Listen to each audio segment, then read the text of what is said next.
here. So I'm going to show you really quickly some of the things that this tool does really well.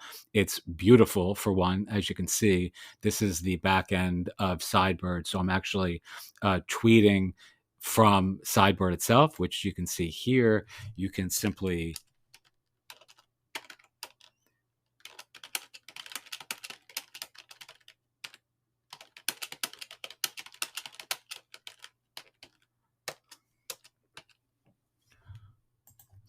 add media to it. So let's say I add this here, and it has this very Notion like user interface, which is part of the promise on the package. That's essentially, I think, what the guy behind this was looking to do. And it's really, really a fantastic experience, both on mobile and desktop, for actually sending and publishing tweets. But, and you can schedule this here. So let's say I want this in. So I'm telling Cyber to publish this tweet in 3 hours, which I'm actually going to delete, obviously, in a moment, because it's not a tweet I want on my timeline. All right. But that's not what this does so well. What's unique, what the sort of the selling proposition for this particular publishing tool is that you set these automations, which are super helpful if you don't want to spend your day on Twitter. And obviously, I jest earlier. I did not promise my therapist I would be checking my metrics more often, nor tweeting more often, nor drinking more wine. So this, though, does solve a serious problem in so far as attentional currency goes. I don't want to spend my day retweeting things or checking Twitter all day.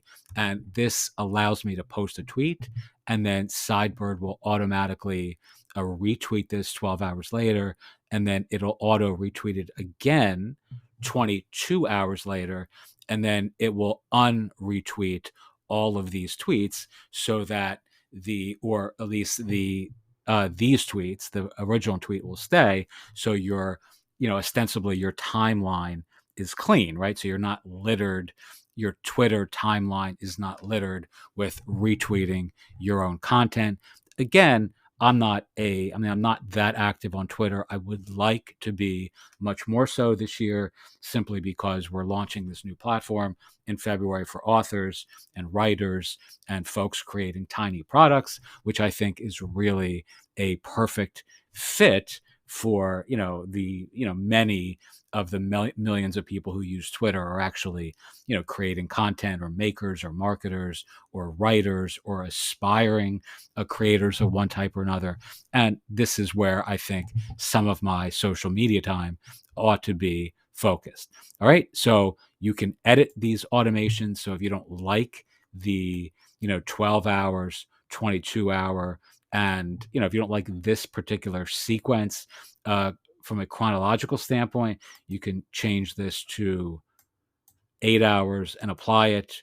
This one here, you can do it in 4 hours, or you can delete it altogether, etc., etc. You can keep this clean feed either on or off. You can set up a smart lock, which I guess prevents you from spamming your Twitter timeline with your own content, insofar or in the event that you're not actually paying close attention. I think that's what that does. I'm not exactly sure. I only started using this about a week ago, and I'm only paying for it now. As you can see, I'm a pro member, so I'm actually paying for this. It's, in US currency, I think like $9 a month or something. It's, the currency, I believe, is the pound. So whatever it's the currency in US dollars anyway, I think was like $9 or something, my currency. But regardless of where you are in the world, you can do that exchange rate for yourself. And it's, quite cool. I really like it. So you can see this here. This is the tweet that I've set up to be published at 5:28. this is the clean, uh, or this is the results, and I guess it's cleaning this particular tweet, which was retweeted twice.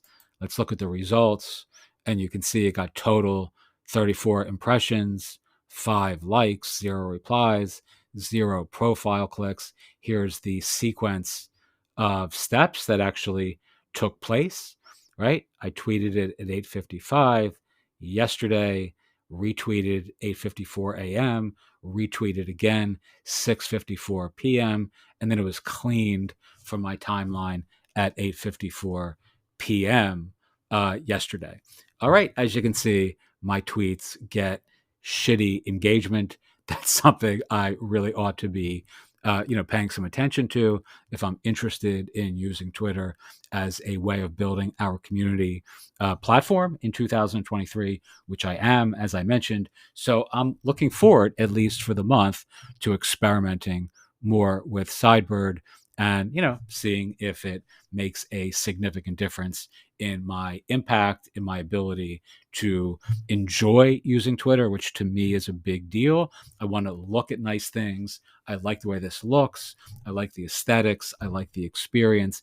And ultimately, that's really, top of mind for me when I use a tool. If it doesn't look nice, if it doesn't make me, sort of want to actually engage with it, then ultimately what happens is I don't use it and I'm paying for something that, becomes a waste of time, energy, and my income. So this is something that, regardless of whether or not it really, something I continue to use beyond a month or two, I can tell you for sure I really love the aesthetic, and it really invites, my attention. I really want to use Sidebird, and that, I think, is the ultimate compliment that you can pay a designer, a piece of software, or a tool in general.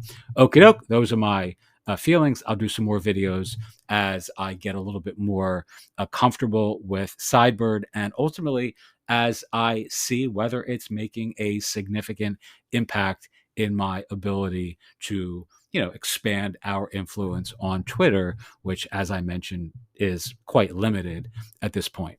Teach what you know, do what you love, wake up the world with your work. Thank you, as always, so much for watching. And if you have questions about Sidebird, don't ask me because I'm not an expert. But if you have questions about other things related to creating tiny products that make a big impact in your brand and in your business in 2023 and beyond, I'd love to help you. All right. Thanks again.